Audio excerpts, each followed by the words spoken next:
Our top story here tonight, live at 6 o'clock. We begin by taking a closer look at Iowa roads. A new survey says Iowa does not rank as poorly as you might think when compared to other states. KWWL reporter Colin Dorsey live for us tonight. He's outside in the cold after looking into that new survey and talking with the people who maintain Iowa roads. Colin.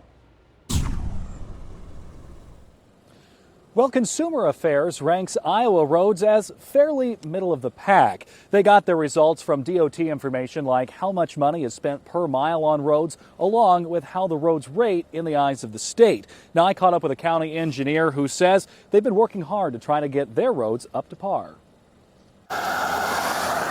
Roads, we all use them, and between the potholes and the bumps, we might think we have some fairly rough roads. With one being the worst, Consumer Affairs ranked Iowa as 29th in the nation for condition of roads.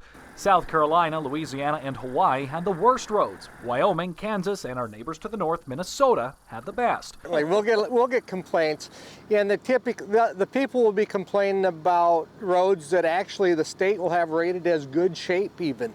Brian Kierlaber is the Buchanan County engineer, and they stay pretty busy managing about 1,000 miles of road.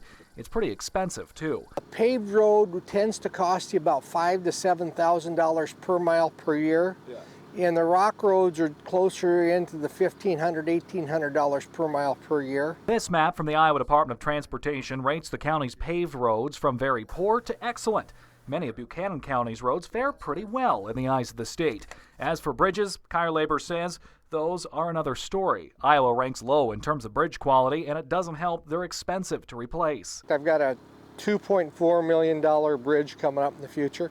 That's 6 years of my funding. So unless I can find some additional funding someplace, I have to wait 6 years to build it.